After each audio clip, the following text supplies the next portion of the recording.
Bismillahirrahmanirrahim. Assalamualaikum warahmatullahi wabarakatuh. Asyhadu an la ilaha illallah wa asyhadu anna Muhammadan abduhu wa rasuluh la nabiyya ba'dah.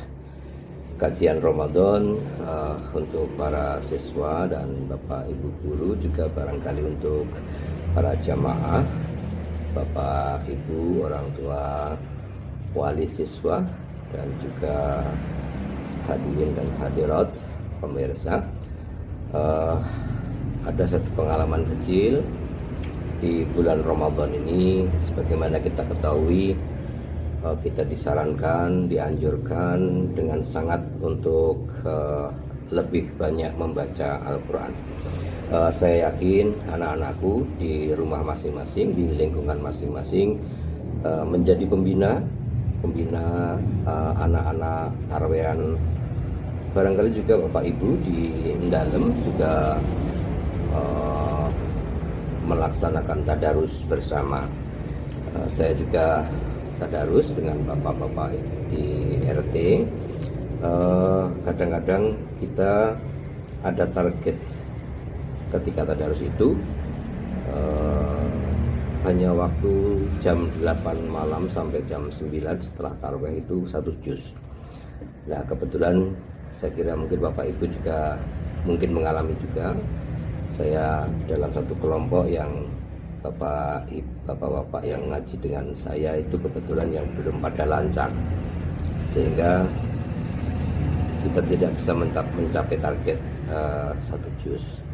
Tapi saya sampaikan, dan juga anak-anakku yang membina anak-anak tarawih kalau tadarus juga mohon dapat sabar. Kebetulan dalam lingkungan tadarus saya ada beberapa yang sama sekali tidak bisa dan tidak lancar, tapi ada juga yang sudah lancar. Sehingga yang sudah lancar itu merasa ketika yang tidak lancar membaca kok kurang sabar gitu ya, kurang sabar gitu. Padahal kita butuh kesabaran, walaupun nanti tidak mencapai 1 juz. Saya sampaikan kepada yang sudah lancar bahwa Islam itu bukan untuk diri sendiri.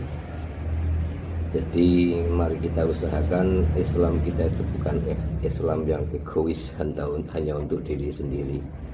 Saya jadi ingat ketika dulu berangkat haji, ketika akan berangkat itu pikiran saya, karena di Masjidil Haram, sholat di Masjidil Haram kan sekian 1000 kali lipat dibanding masjid yang lainnya atau berapa gitu ya. Sholat di Madinah, Masjid Nabawi juga sekian ratus gitu.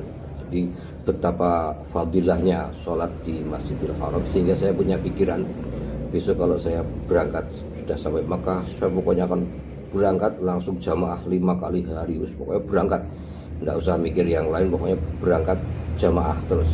Pikiran saya seperti itu.